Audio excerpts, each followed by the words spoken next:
Evangelho de Lucas, capítulo de número 23, do versículo 39 ao versículo 43.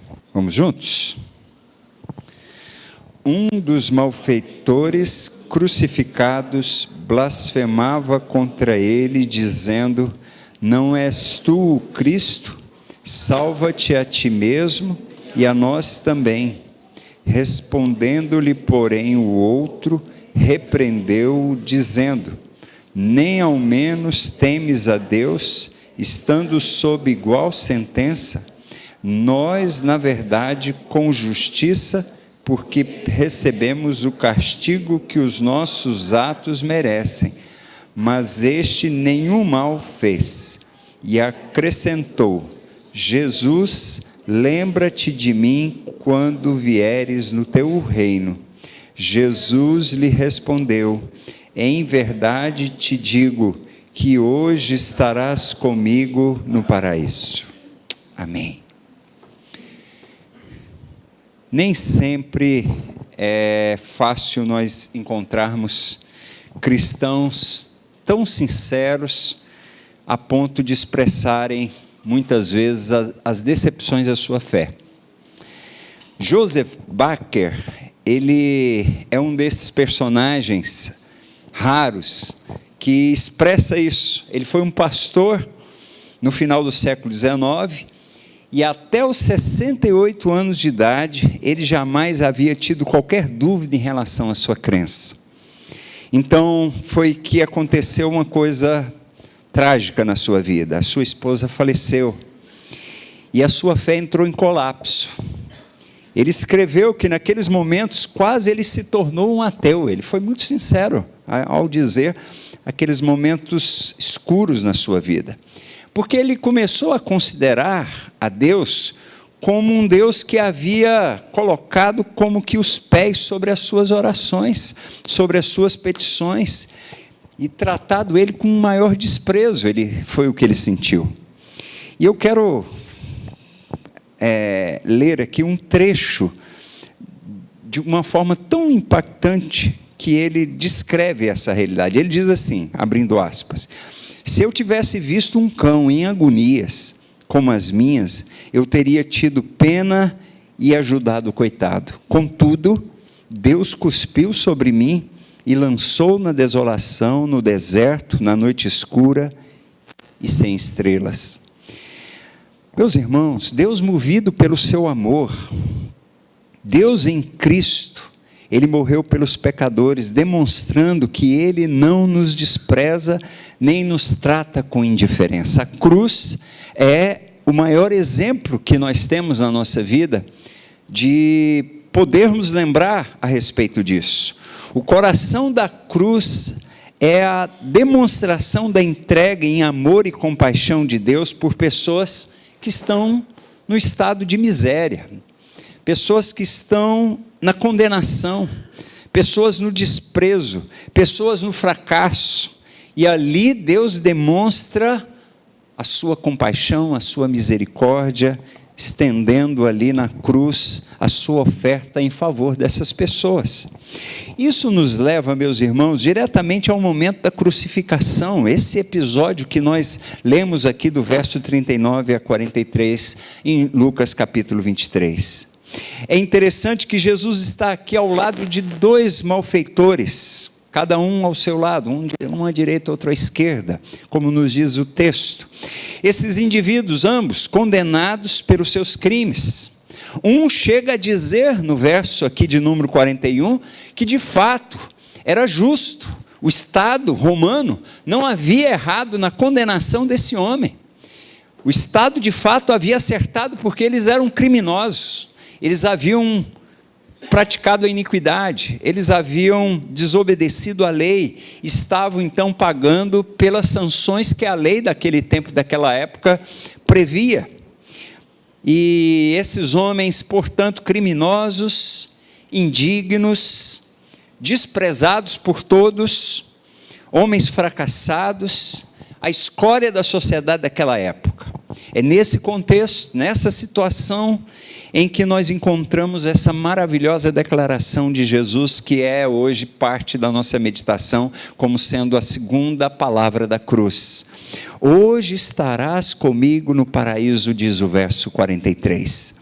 Nós precisamos olhar, irmãos, essa declaração de Cristo, estabelecendo aqui uma relação de eficácia, por causa da morte de Cristo nessas declarações. O que eu quero dizer com isso?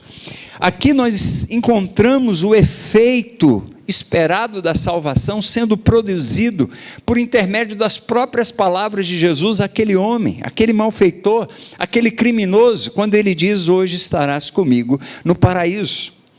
Isso significa dizer que a morte de Cristo em favor dos homens e das mulheres produz eficientemente o seu fruto, que é a salvação, mesmo nas condições, nas situações mais adversas, mais contrárias, inusitadas até, como no caso aqui, no momento de uma crucificação em que malfeitores, assassinos, criminosos, roubadores, não se sabe exatamente quais os crimes praticados por eles, mas estão lá sendo crucificados.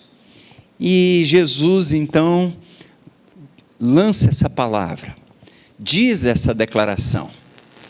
E aqui nós encontramos nessa declaração, é uma daquelas declarações em que a palavra de Jesus equivale a uma realização. Quando ele diz: hoje estarás comigo no paraíso, era uma garantia, era uma promessa certa, garantida pelo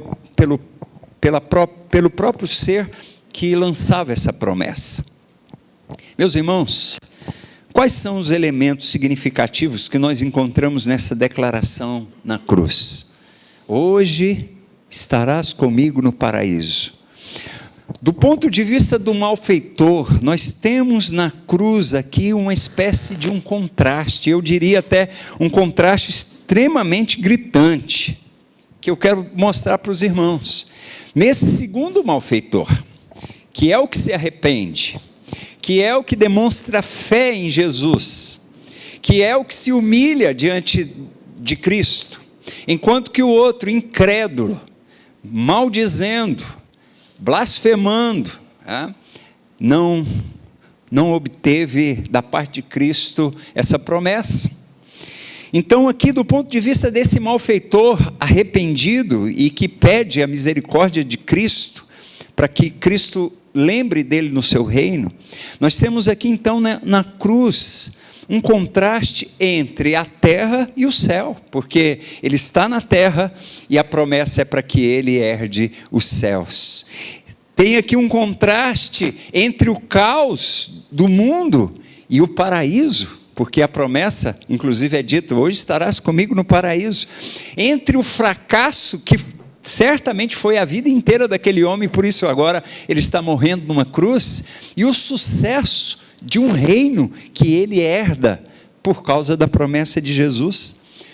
Temos aqui um homem no puro sofrimento, sendo crucificado, morrendo de forma humilhante, mas ao mesmo tempo a promessa de desfrutar de um prazer, de uma alegria eterna.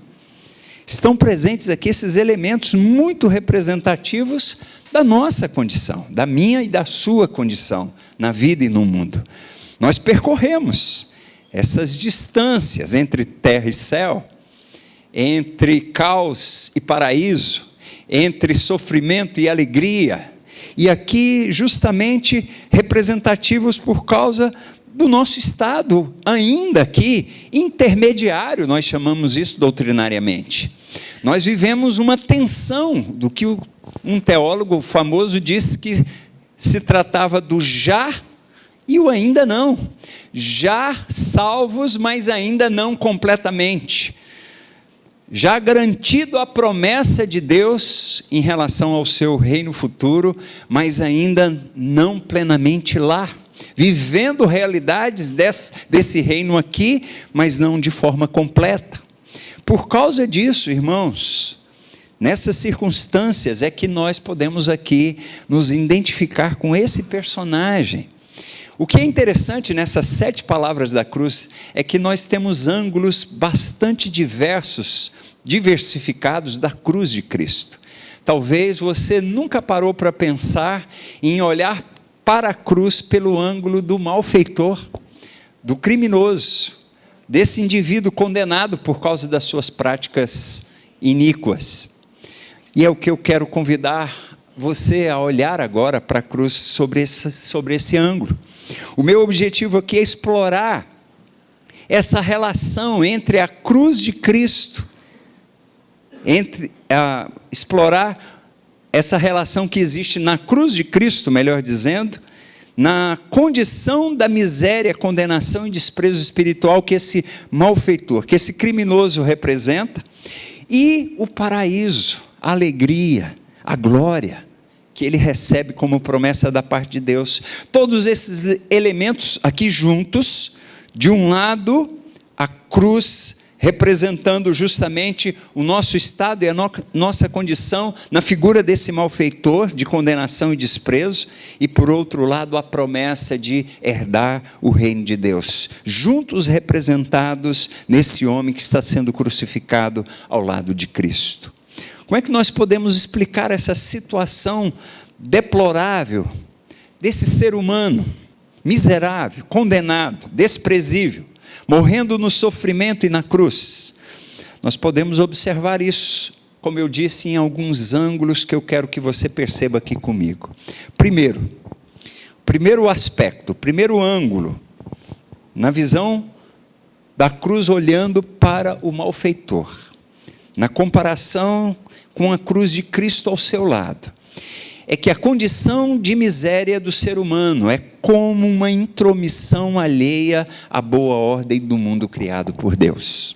Essa é o primeiro foco, é o primeiro ângulo que nós devemos observar aqui sobre a cruz de Cristo ao lado da cruz desse malfeitor. Meus irmãos, vou repetir para ficar mais claro o meu enunciado aqui. A condição de miséria do ser humano é uma intromissão alheia à boa ordem do mundo criada por Deus. Quando você olha para esse homem na cruz, crucificado, cravado, sangue escorrendo, e ainda se fazia uma coisa que era muito comum e que não foi necessária em Jesus. Os soldados romanos quebravam as pernas para que a morte fosse apressada, né? E o fizeram com aqueles homens. Quando chegaram à vez de Cristo, perceberam que ele já havia desfalecido, que ele já havia morrido, e por isso não quebraram as pernas de Jesus, cumprindo a profecia de Isaías que falava sobre isso. Quando você olhar então para esse homem nessa cruz, você deve observar aqui que tudo isso é resultado de uma obra maligna também. Trata-se de uma investida violenta de Satanás contra a obra perfeita que o Criador havia estabelecido no início de todas as coisas. Não importa o que se pode dizer acerca da responsabilidade humana, que de fato tem, a gente vai falar sobre isso, acerca do propósito soberano de Deus em cumprir a sua vontade por meio, inclusive, dos erros e das falhas humanas. Mas nós não devemos nos esquecer de forma nenhuma que a condição deplorável do ser humano é uma anormalidade. Nós estamos diante de uma coisa que não é normal do ponto de vista do Criador, quando estabeleceu e criou o homem, colocando ele num paraíso, inclusive. Nós não podemos esquecer que a boa ordem estabelecida por Deus na criação foi danificada, e isso no início através de uma obra maligna, quando Satanás, ele tentou Eva, tentou Adão, eles caíram. Meus irmãos, jamais devemos olhar para o ser humano, como é o caso desse malfeitor, desse criminoso na cruz, no estado de miséria, e concluir que isso é uma coisa normal da vida. O cristão jamais deve admitir isso na sua consciência. Ao contrário, isso deve levá-lo, como cristão, a observar que Deus criou um mundo perfeito, que foi sujeitado ao mal pelo poder maligno do reino das trevas. Quando você olhar essas situações no contexto mesmo social da vida, passando por pessoas jogadas na calçada, bêbadas, drogadas, pessoas que até mesmo desistiram da sua própria vida, lembre-se, isso é uma anormalidade do ponto de vista do Criador. Deus, quando olha para o homem nesse estado, ele entristece. Não há alegria em Deus em observar sua criatura nesse estado. Nós temos uma tendência, meus irmãos, muito grande de nos acostumarmos com as coisas trágicas. Basta nós ficarmos olhando notícias, costumeiramente, de coisas que acontecem de forma, como eu disse, trágica no mundo, na vida, no nosso país, em famílias, em contextos individuais, em contextos coletivos, e a gente fica tão acostumado, a gente olha aquilo e a gente já não dá muita importância, aquilo já não nos afeta, aquilo já não nos atinge. Basta olhar que isso é uma coisa também muito comum, por exemplo, com pessoas que têm uma atividade profissional no meio em que se depara constantemente com violência, com tragédias, e é um mecanismo mesmo que existe na mente das pessoas para que elas sejam de uma certa forma indiferentes, porque ficar recebendo isso bombardeado na sua frente todos os dias é quase que insuportável. E nesse aspecto, meus irmãos, o que eu chamo a atenção para os irmãos, baseado nesse foco desse homem crucificado na cruz, ao lado de Jesus, é que nós não podemos tomar isso como simplesmente uma normalidade e transformar a nossa normalidade como por meio de uma coisa normal.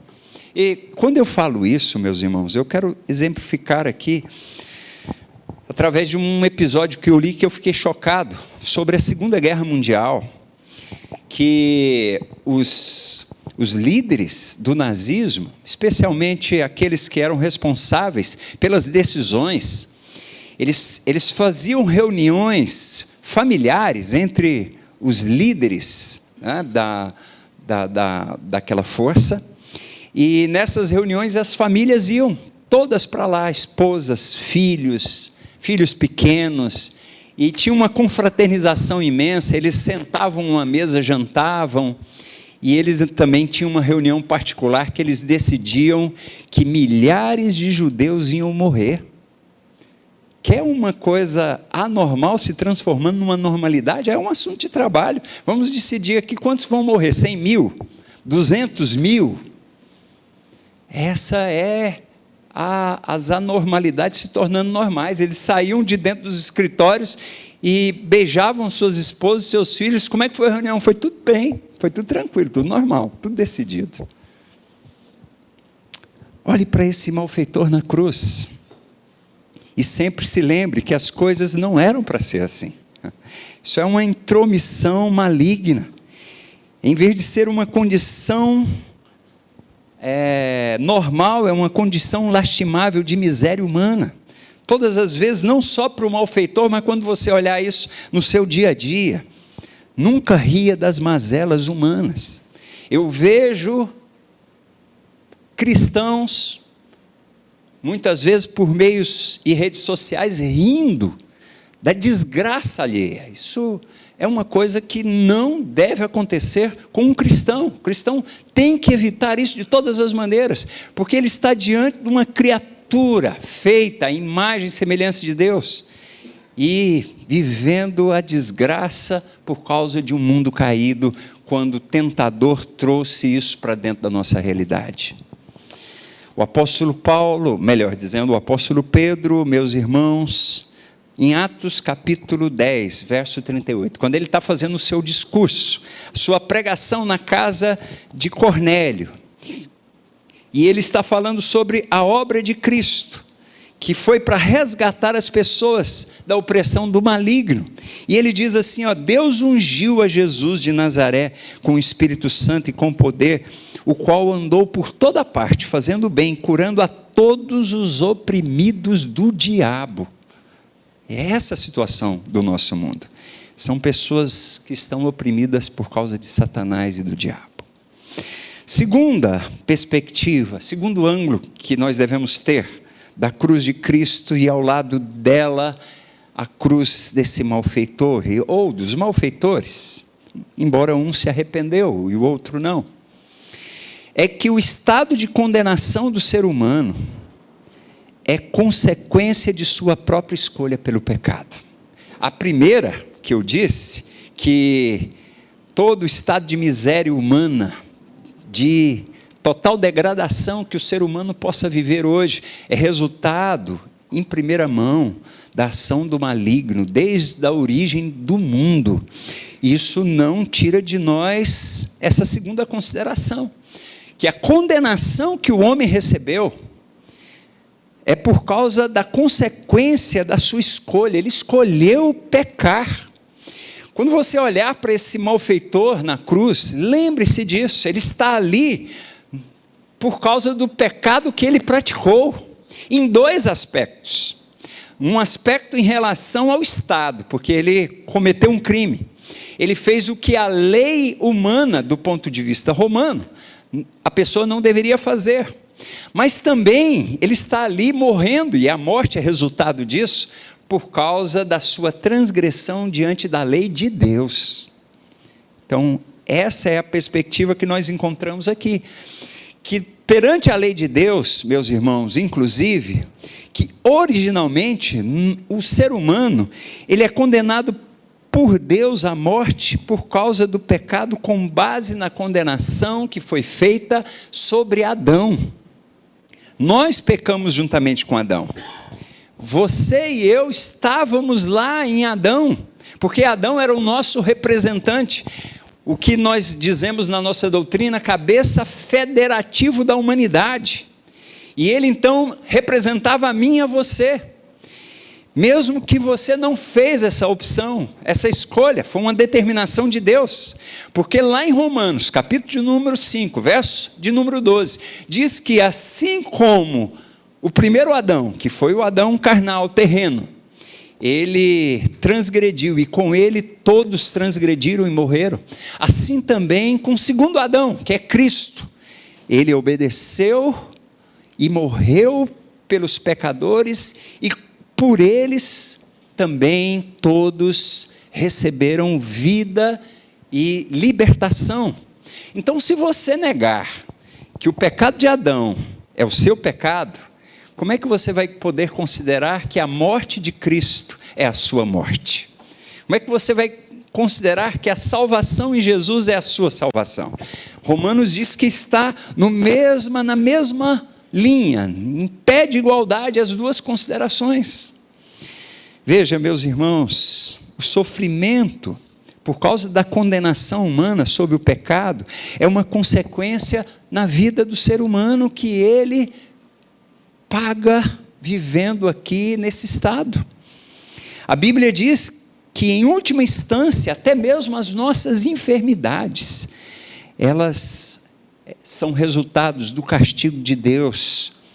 Mas nós não devemos, claro, concluir com isso que todo sofrimento e que toda enfermidade pessoal é devido a um pecado pessoal praticado por uma pessoa. Claro que não podemos concluir isso.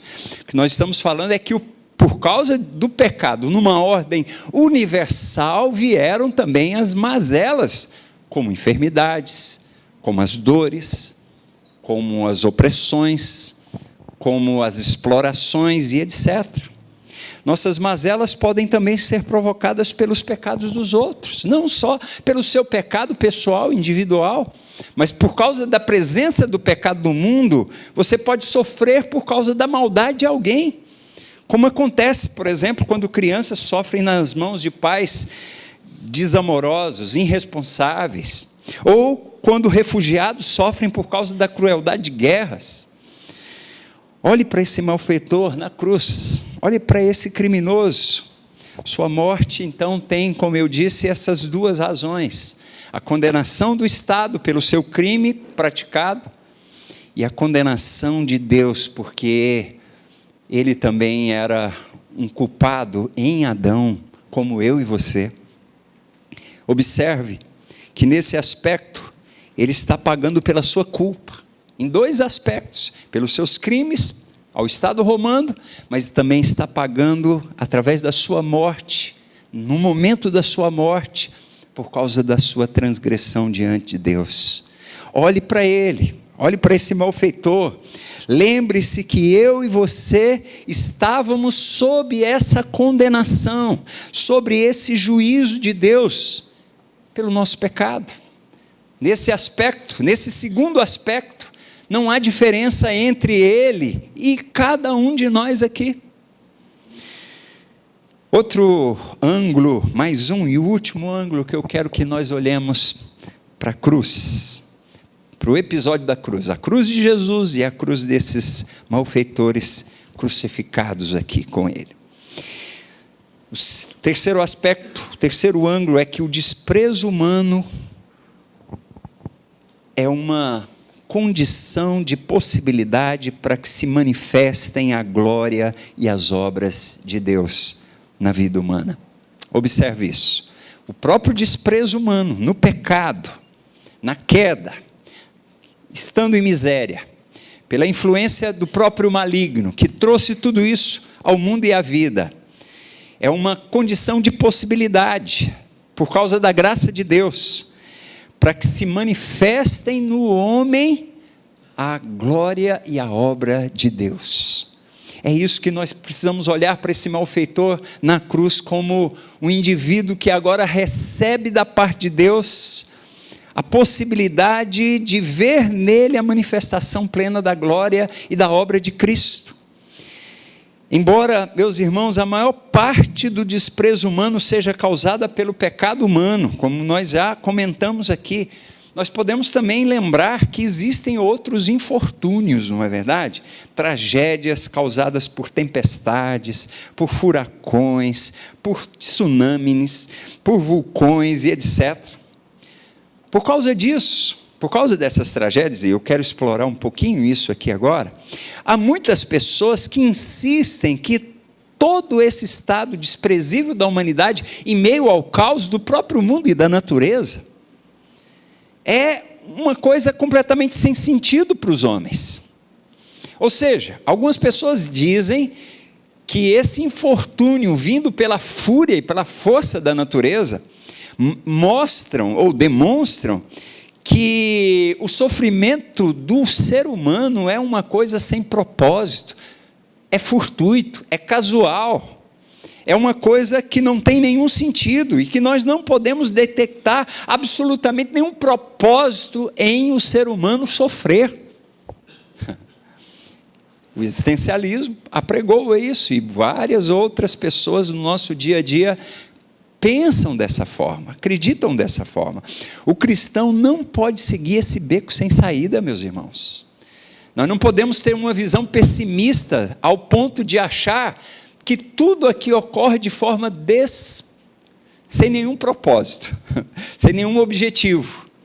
Como se não houvesse um Deus que controlasse todas as situações, as circunstâncias, controlasse inclusive a própria natureza para realizar um propósito mesmo através de tragédias e de caos sobre a vida dos homens.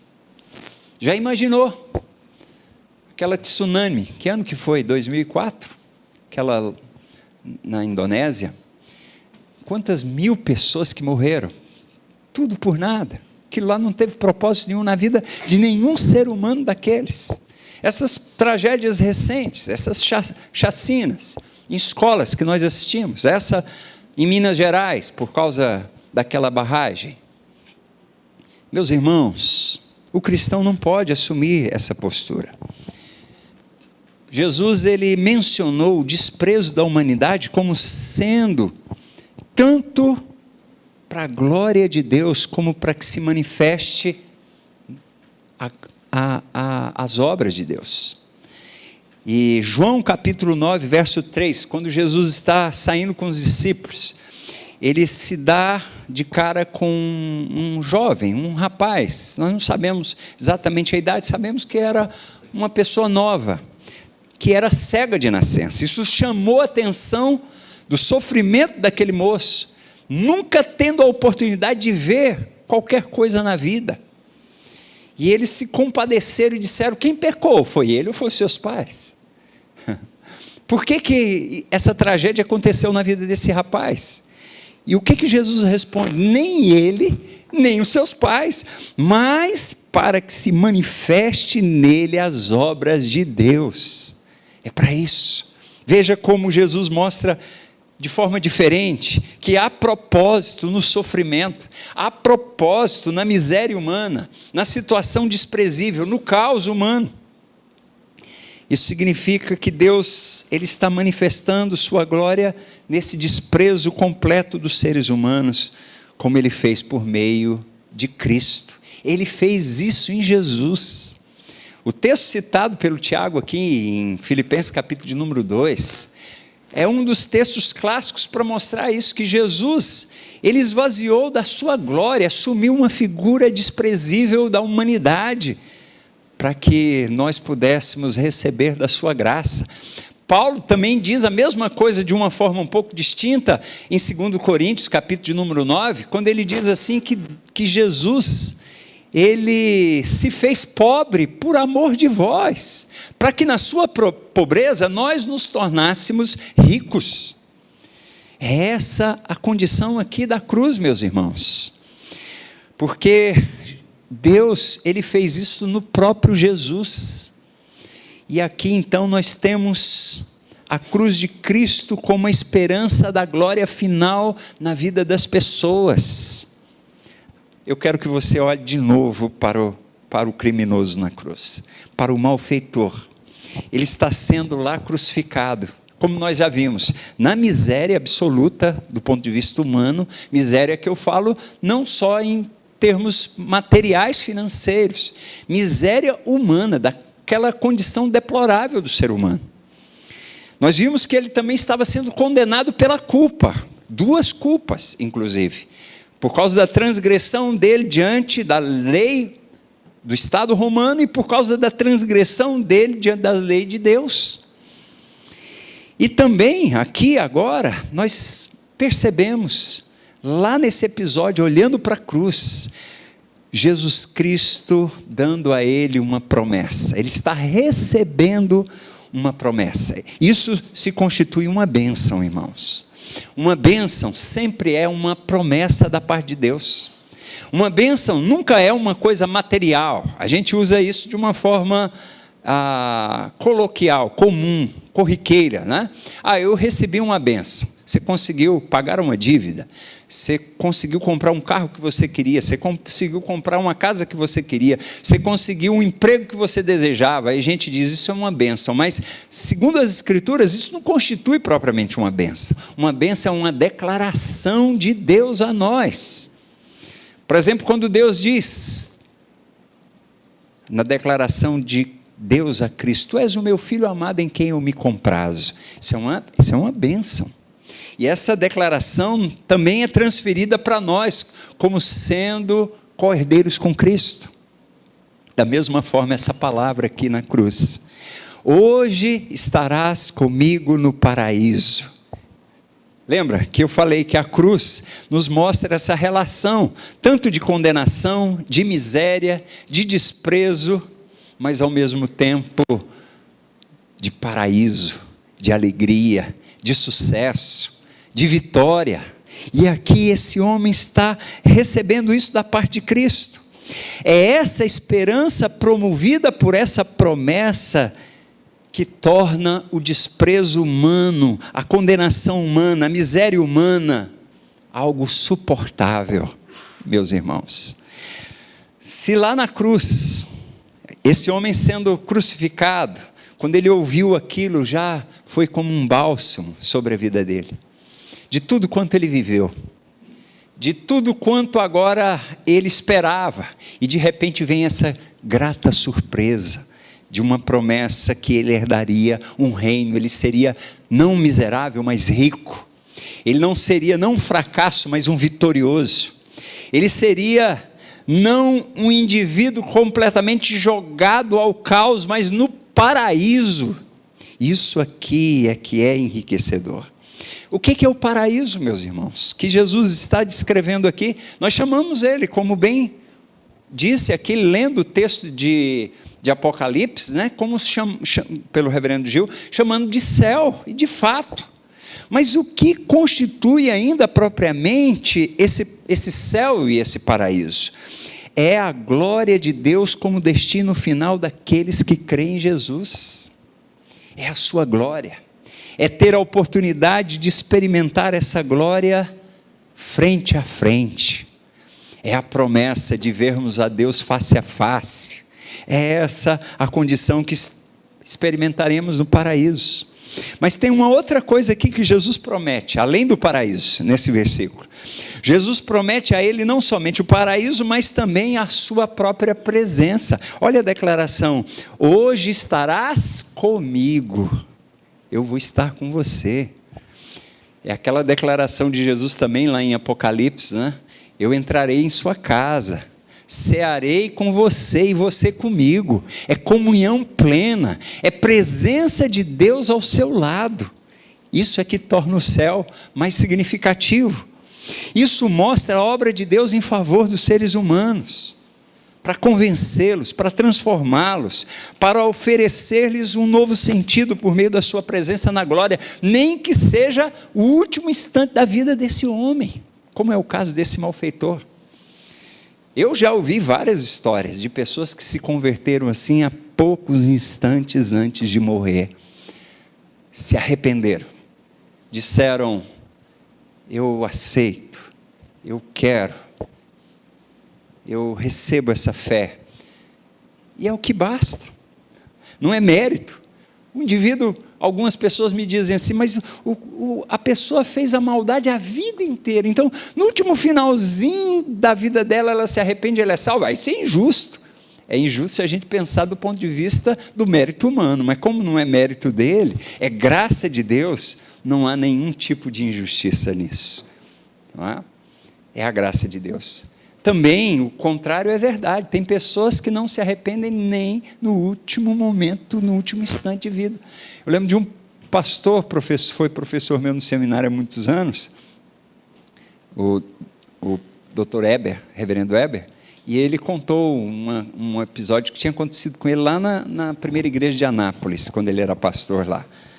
Ele disse assim que tinha uma família lá da igreja que falou a respeito de um conhecido, um amigo, muito amigo deles, de trabalho, que estava muito mal no hospital, estava nas últimas, e que se o pastor, o reverendo, poderia ir lá visitá-lo. Ele disse: eu vou. E aí ele foi lá, o homem estava muito mal mesmo, e ele pregou o evangelho para ele, orou por ele, foi embora. Aí voltou outro dia, o homem estava pior ainda, não falava mais, tinha só alguns gestos, e ele chegou, a primeira coisa que ele perguntou: seu fulano de tal, e Jesus, como é que está aí Jesus no coração? O homem não podia falar mais, ele fez assim, ó. Meus irmãos, é o caso desse primeiro malfeitor que fala essa palavra de blasfêmia aqui na presença de Jesus, né? Agora o homem que se arrependeu, o que disse: olha, lembra-te de mim quando entrares no teu reino, esse aqui recebeu o galardão, esse aqui herdou o reino dos céus, esse aqui herdou o reino de Deus, esse aqui está hoje junto com Cristo, por causa da graça de Jesus. Meus irmãos, essa obra de Deus é uma obra transformadora. Ela transforma o coração nosso e a nossa vida, nem que seja minutos antes de morrermos, mas ela transforma. E isso me lembrou, e eu quero citar aqui, indo para a nossa conclusão, o escritor cristão, que a gente fala sempre dele, né? Por causa que ele é muito conhecido, C.S. Lewis. No livro que ele escreveu, O Problema da Dor, um livro que não tinha, inclusive, a tradução, e agora já foi traduzido mais recentemente, C.S. Lewis, ele escreveu que até podemos desejar, nesse livro, até podemos desejar que tivéssemos tão pouca importância para Deus, que Ele nos deixasse em paz, a fim de seguirmos os nossos impulsos naturais, que Ele desistisse de tentar treinar-nos e aperfeiçoar-nos e transformar-nos em algo tão diferente dos nossos seres naturais que estão à nossa volta. Mas, aí escreve C.S. Lewis, mais uma vez, não estamos pedindo mais amor. Estamos pedindo, quando pensamos isso, estamos pedindo menos amor da parte de Deus em relação a nós. Pedir que o amor de Deus se contente conosco como nós somos, é o mesmo que pedir que Deus cesse de ser Deus. Deus jamais vai desistir de nos transformar, de fazer em nós algo novo, de fazer em nós algo que seja semelhante ao próprio Filho dele, que é Cristo. Nós falamos hoje pela manhã, o alvo final, o propósito final da glória de Deus em nós é nos tornarmos semelhantes a Jesus Cristo. Vamos dar uma olhadinha mais uma vez para a cruz. Olhe para a cruz, olhe Jesus crucificado, mas olhe também para o lado, porque a referência desses homens é muito importante. Olhar para a cruz de Cristo do ponto de vista do malfeitor, desse malfeitor arrependido, desse que clama e pede a misericórdia de Deus. Talvez isso, olhando nessa dimensão, isso nos ajude a olharmos para a vida, para o mundo, num prisma, numa ótica, num ângulo completamente diferente. E que também nos ajude a olhar para nós mesmos de uma perspectiva nova. Não sejamos como o pastor Baker, que aos 68 anos entra numa crise de fé por causa de um sofrimento, achando que Deus o estava desprezando. Mas porque ele esqueceu de olhar para a cruz. Que o desprezo de Jesus está exposto, mas não o nosso, o dele mesmo a nosso favor. Que Deus nos ajude a entendermos e vivermos essas dimensões tão profundas que nós encontramos na cruz de Jesus. Feche seus olhos, vamos orar mais uma vez e pedir que Deus nos conceda a sua graça e a sua misericórdia. Pai, nós aqui pedimos encarecidamente a tua misericórdia, a tua graça. Somos seres caídos no pecado, desde Adão, quando transgredimos com ele, e por causa disso a morte passou a todos os homens. A morte não só num plano físico, mas também num plano espiritual, também num sentido de vida humana, vivendo a revelia da tua vontade, alheios ao teu conhecimento, distantes do Senhor, vivendo vazio da existência sem a tua bondade e misericórdia, Pai. Agora nós aqui rogamos, quebranta os nossos corações, dá-nos a tua palavra para que ela nos dê uma visão ampla, de ângulos diversos, a respeito do teu amor por nós e pelos homens, pelas pessoas que estão na miséria lá fora.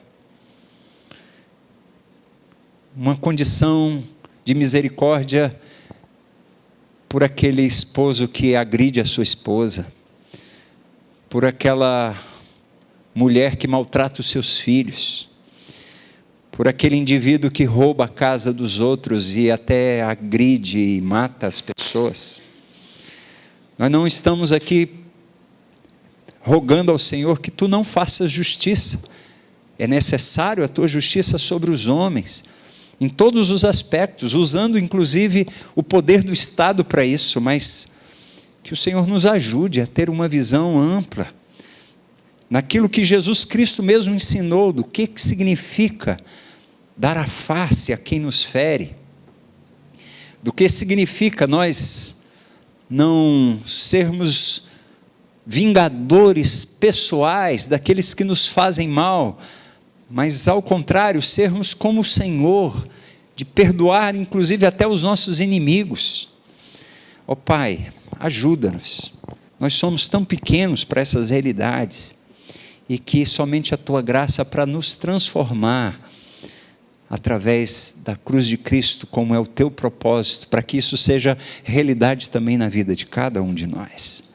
Nós pedimos a tua bênção e oramos em nome de Jesus. Amém.